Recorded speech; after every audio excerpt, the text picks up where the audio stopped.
रामू घर को फेरी देखिला तांको गाँर ज्योतिष तांको घर बाहरे बसिछंती।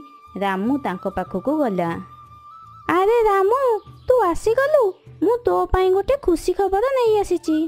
कौन खुशी खबर ज्योतिष आज्ञा, शीघ्र कहतु। गत सप्ताह तो भौणी को देखा आसीथिबा पाख गाँर राजू तो भौणी को पसंद करिछि। पिलाटी भारी भद्र आउ नम्र, से जौतुक नबाकू राजी नुहे। हेले तार बापा माँ बिना जौतुक बाहागर करेनि बोली कहउछंती। राजूर बापा माँ 10 लाख टंका जौतुक नेबाकू चाहिंचंती। 10 लाख टंका? एते टंका तो मो पाखे नहीं। मते टिके भाबिबाकू समय दियंतु, मु ए विषय भाबिकी आपनकू जणेबी। देख रामू, राजू सहर रे गोटे बड़ चाकरी करिछि। बाहागर परे तो भौणी की से पिला सहर रे नहीं रखिबो।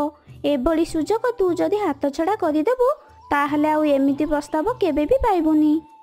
एमिति कही ज्योतिष सुआ घर को चलीगले। रामू चिंतारे पड़गला। रामू केबे हेले भी काहाकू साहाय्य मागिनी, हेले ए समय रे से 10 लाख टंका काहाकू मागिबो। एमिति भाबू भाबू ताकू तार सांग कथा मने पड़िला। रामू कालू पाखकू गला। अरे अरे आज मो आखि कौन देखिला? रामू भली जणे सचुट चढ़ई मो घर को आसीची। सांग, मु बहुत बड़ विपद रे पड़ी जाइछि। मो भौणीर बाहागर पई मते 10 लाख टंका दरकार। मते टिके साहाय्य कर। एबे एते टंका तो मो पाखेरे नाही, हेले हाँ मो पाखेरे गोटे उपाय अछि। तू बहुत शीघ्र टंका पाई जिबू। कौन सांग, जल्दी कह। मु शुणिची आम गाँव रे चिल महाजनक घरे 25 लाख टंका अछि। आज राति रे आमे ता घरु चोरी करिबा। 15 लाख टंका मु नेबी आउ 10 लाख टंका तू नहीं जिबू। हेले रामू चोरी करने राजी हैला नहीं। से ता घर को फेरी आसिला। राति सारा रामू को निद हैला नहीं। से ता भौणीर भल भविष्यत पाई से चोरी करने को निष्पत्ति नेला। आउ सकाळे से पुणी कालू पाखकू गला। रामू मु जानी थिली तू मो पाखकू निश्चय आसीबू।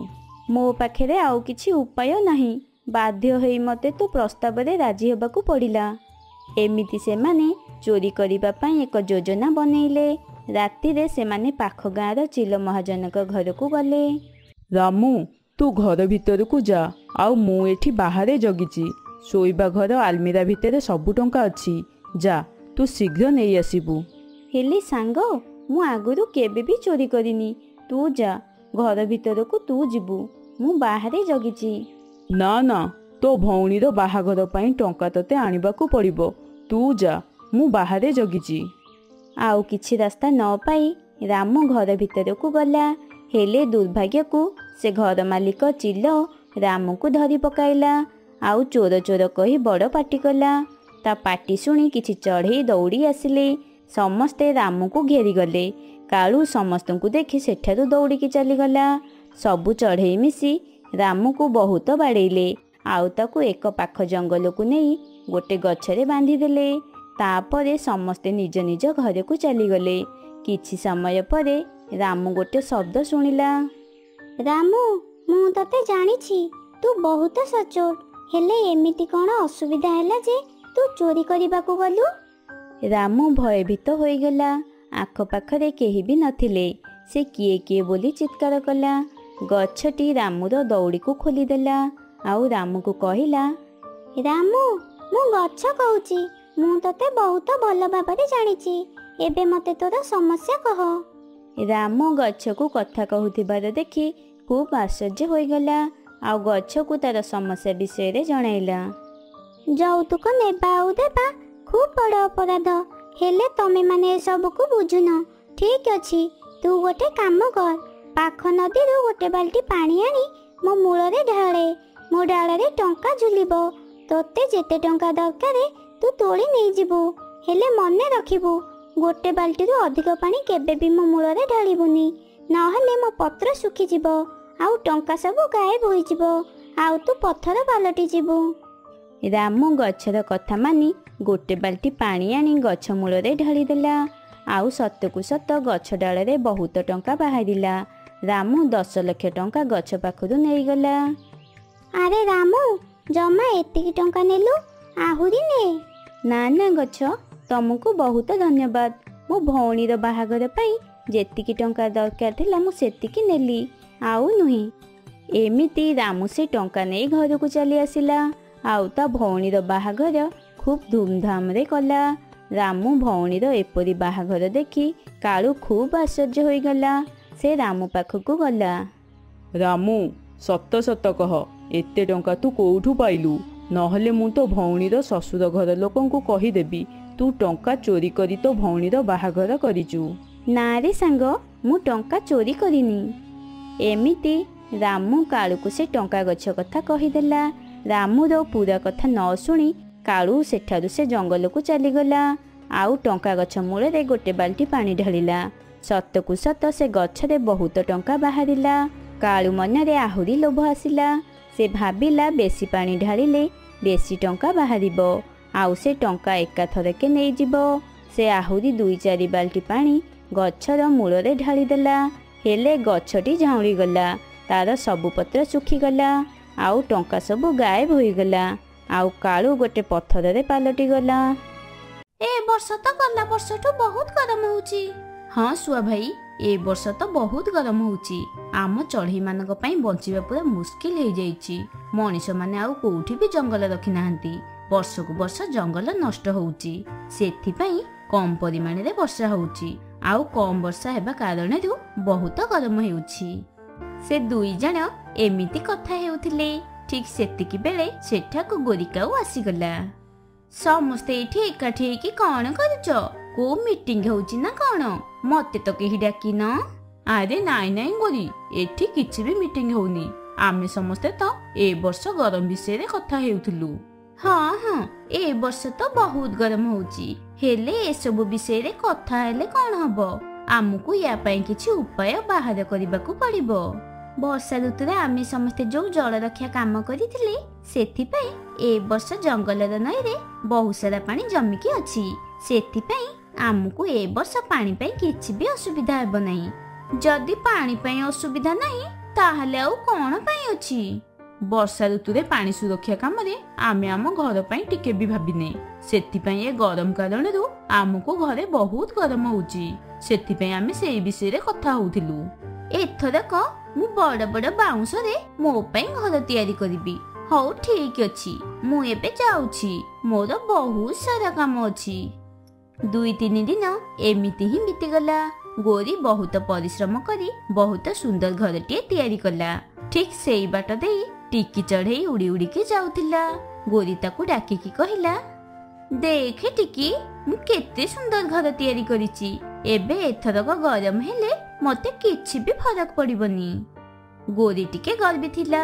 ସେଥିପାଇଁ ସେ ଟିକିକୁ ଦେଖେଇ ଶିଖେଇକି କଥା କହିବାକୁ ଲାଗିଲା।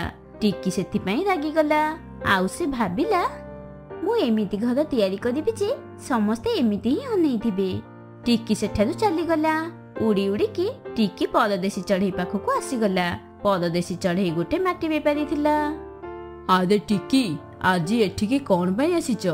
ଆଜ୍ଞା, ମତେ କିଛି ମାଟି ଦରକାର। ମାଟି ତ ମୁଁ ଦେଇଦେବି, ହେଲେ ତମେ ଜାଣିଛ ମୁଁ ଗୋଟେ ବେପାରୀ। ମୁଁ ଧାରେ ଉଧାର ବେପାର କରେନି। ଏ ମାଟି ବଦଳରେ ତମକୁ ମତେ କିଛି ଦବାକୁ ପଡିବ।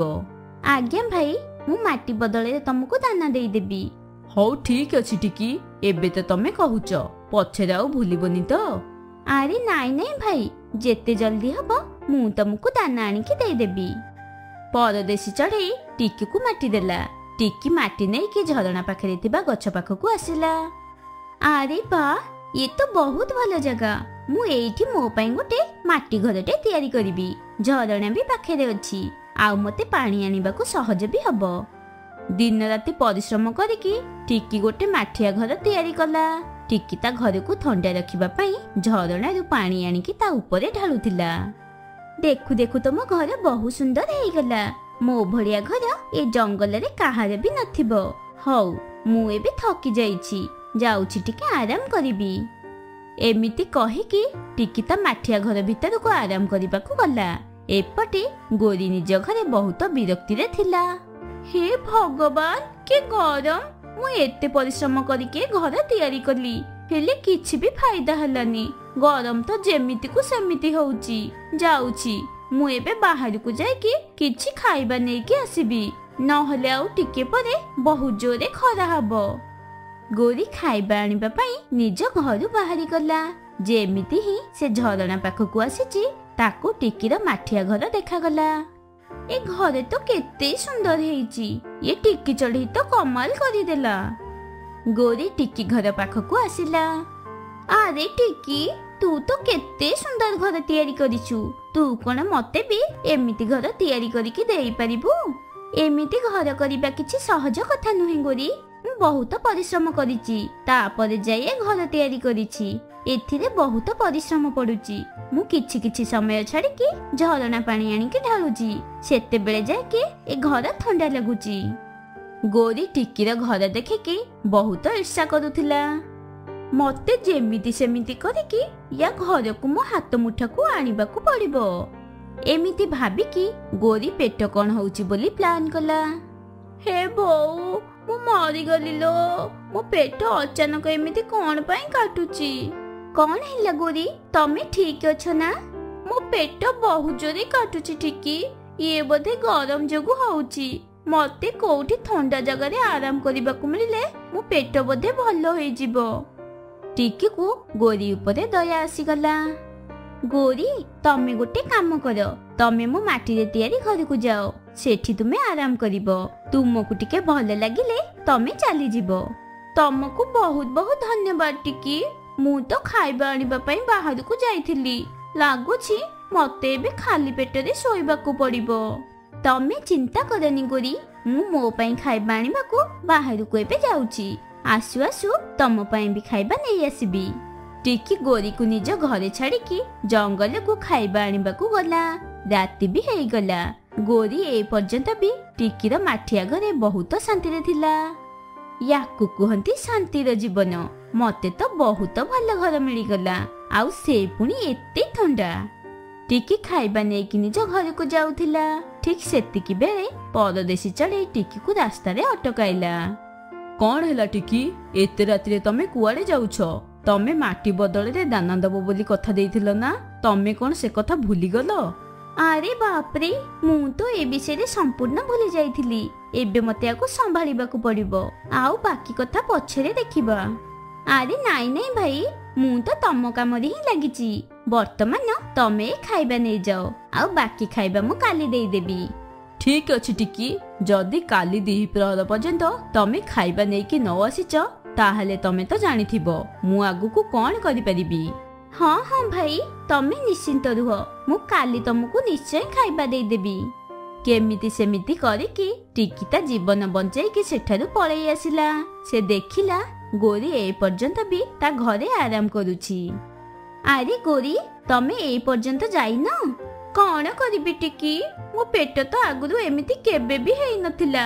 ଯଦି ମୁଁ ଏବେ ଚାଲିଯିବି ତାହେଲେ ବାହାର ଗରମ ଯୋଗୁ ମୋ ପେଟ ଆହୁରି ଅଧିକ କାଟିବ। ଯଦି ତୋର କିଛି ଆପତ୍ତି ନାହିଁ ତାହେଲେ ତୁ ଆଜି ରାତିଟା ମୋ ଘରେ ଯାଇକି ରହିପାରିବୁ। ଟିକି ଗୋରି କଥା ମାନିଗଲା। ଠିକ ଅଛି ଗୋରି, ହେଲେ କେବଳ ଆଜି ରାତିଟା ପାଇଁ। ବିଚରା ଟିକି ସବୁବେଳେ ମୋ କଥାରେ ଫସି ଯାଉଛି। ଯାଉଛି, ମୁଁ ଏବେ ଥଣ୍ଡା ଘରେ ଆରାମରେ ଶୋଇପଡିବି। ଏମିତି ଟିକି ଗୋରି ଘରକୁ ଆସିଗଲା। ଏ ଘରେ କେତେ ଜୋରେ ଗରମ ଲାଗୁଛି, ହେଲେ ଗୋରି ପାଇଁ ମତେ ଏସବୁ କରିବାକୁ ପଡିବ। କେତେ କଷ୍ଟରେ ମୁଁ ସେ ଘର ତିଆରି କରିଥିଲି, ହେଲେ କଣ ହବ, ଏ ଗୋରି ପାଇଁ ମୁଁ ମୋ ଘରେ ଗୋଟେ ଦିନ ବି ଥଣ୍ଡାରେ ଶାନ୍ତିରେ ରହିପାରିଲିନି। ସକାଳ ହେଇଗଲା। ଟିକି 2-3 ଦିନ ବହୁତ କଷ୍ଟ କରିକି ତା ଘର ତିଆରି କରିଥିଲା। ସେଇ ବାଧାରେ ଟିକି ଦ୍ୱିପ୍ରହର ପର୍ଯ୍ୟନ୍ତ ଶୋଇଥିଲା। ସେପଟେ ପରଦେଶୀ ଚଢେଇ ଟିକିର ମାଠିଆ ଘର ପାଖକୁ ଆସିଗଲା। ଦ୍ୱିପ୍ରହର ହେଇଗଲାଣି, ହେଲେ ଅଳସୁଆ ଏ ପର୍ଯ୍ୟନ୍ତ ଏଠି ଶୋଇଛି। ଏବେ ୟାକୁ ମଜା ଶିଖାଉଛି। ପାରା, ଯାଅ ଆଉ ଯାଇକି ଟିକିର ଘରକୁ ତଳକୁ ଫୋପାଡ଼ି ଦିଅ। ପରଦେଶୀ ଚଢେଇ ପାରାକୁ ଟିକିର ଘରକୁ ତଳକୁ ଫୋପାଡ଼ିବାକୁ ଆଦେଶ ଦେଲା। ପାରା ଟିକିର ଘରକୁ ଗୋଇଠା ମାରିଦେଲା। ତାପରେ ଟିକି ଘର ତଳେ ପଡିଗଲା। ଘର ମାଟିରେ ତିଆରି ହୋଇଥିଲା, ସେଥିପାଇଁ ସେ ତଳେ ପଡିବା ମାତ୍ରେ ଭାଙ୍ଗିଗଲା। ମୁଁ ମରିଗଲି ରେ, ଲାଗୁଛି ମୋ ପେଟ ଫାଟିଗଲା। ରହ, ମୁଁ ଏବେ ତତେ ଦଉଛି। ଗୋରିକୁ ଦେଖିବା ମାତ୍ରେ ପାରା ସେଠାରୁ ଚାଲିଗଲା। ଆରେ କୁଆଡେ ଯାଉଛୁ? ମତେ ଏକୁଟିଆ ଛାଡିକି ତୁ କୁଆଡେ ଯାଉଛୁ? ପାରା ତ ପଳେଇଲା, ହେଲେ ମୁଁ ତତେ ଛାଡ଼ିବିନି। ଗୋରି ବାଡ଼ିରେ ପରଦେଶୀ ଚଢ଼େଇକୁ ଜୋର ଜୋରରେ ପିଟିବାକୁ ଲାଗିଲା। ଏସବୁ ଟିକି ଉପରେ ଥାଇକି ଦେଖୁଥିଲା। ଆରେ ବାପରେ, ଗୋରିଙ୍କର ଏମିତି ରୂପ ମୁଁ କେବେ ବି ଦେଖିନି। ମତେ ଯାଇକି ପରଦେଶୀ ଚଢ଼େଇକୁ ବଞ୍ଚେଇବାକୁ ପଡ଼ିବ, ନହେଲେ ଗୋରି ତାକୁ ମାରିଦବ। ଆରେ କମିନା, ତୁ ମତେ ମାରିବାକୁ ଚାହୁଁଥିଲୁ? ଆରେ ଗୋରି, ମତେ ଛାଡ଼ି ଦିଅ। ମତେ ଲାଗିଲା ଏ ଘରେ ଟିକି ଅଛି ବୋଲି। ମତେ ତ ତାକୁ ସବକ ଶିଖେଇବାର ଥିଲା। ମୁଁ କେମିତି ଜାଣିଲି ତମେ ସେଥିରେ ଅଛ ବୋଲି? ଠିକ୍ ସେତିକି ବେଳେ ସେଠାକୁ ଟିକି ଚଢ଼େଇ ଆସିଗଲା। ଆରେ ଗୋରି, ତାକୁ ଛାଡ଼ି ଦିଅ, ତାଙ୍କର କିଛି ବି ଭୁଲ ନାହିଁ। ମୁଁ ଏ ଘର ତିଆରି କରିବା ପାଇଁ ଏ ପରଦେଶୀ ଚଢ଼େଇଠୁ ମାଟି ଆଣିଥିଲି, ଆଉ ତା ବଦଳରେ ମୁଁ ତାକୁ ଖାଇବା ଆଣିକି ଦେବି ବୋଲି କହିଥିଲି। ଆଜି ଦ୍ୱିପ୍ରହର ସୁଦ୍ଧା ମତେ ତାକୁ ଖାଇବା ଆଣିକି ଦବାର ଥିଲା, ହେଲେ ମୁଁ ଦେଇପାରିଲିନି। ସେଥିପାଇଁ ସେ ମୋ ଘର ଭାଙ୍ଗିଦେଲା। ଏବେ ତ ଇଏ ମୋ ହାତରୁ ଆହୁରି ମାଡ଼ ଖାଇବ। କଣ କିରେ ପରଦେଶୀ ଚଢ଼େଇ, ଏ ଜଙ୍ଗଲ କଣ ତୋ ବାପର ଯେ ତୁ ମାଟି ବିକ୍ରି କରୁଛୁ? ଏବେ ତ ତତେ ଆମ ଦୁଇ ଜଣଙ୍କ ପାଇଁ ଘର ତିଆରି କରିବାକୁ ପଡ଼ିବ। ହଁ ହଁ ଗୋରି, ମୁଁ ତମକୁ ବି ଘର ତିଆରି କରିକି ଦେବି, ଆଉ ସବୁ ଚଢ଼େଇ ମାନଙ୍କୁ ବି ବିନା ପଇସାରେ ମାଟି ଦେବି। ଏବେ ତ ମତେ ଛାଡ଼ି ଦିଅ। ପରଦେଶୀ ଚଢ଼େଇ ଯେମିତି କହିଥିଲା ସେମିତି ଗୋରି ଆଉ ଟିକି ପାଇଁ ବି ଘର ତିଆରି କରିକି ଦେଇଦେଲା। ଆଉ ତାପରେ ଜଙ୍ଗଲର ସବୁ ଚଢ଼େଇ ମାନଙ୍କୁ ବିନା ମୂଲ୍ୟରେ ମାଟି ବାଣ୍ଟିଲା। ସବୁ ଚଢ଼େଇ ମାନେ ମିଶିକି ନିଜ ପାଇଁ ମାଟିର ଘର ତିଆରି କଲେ, ଆଉ ଖୁସିରେ ନିଜର ଥଣ୍ଡା ଥଣ୍ଡା ଘରେ ରହିବାକୁ ଲାଗିଲେ।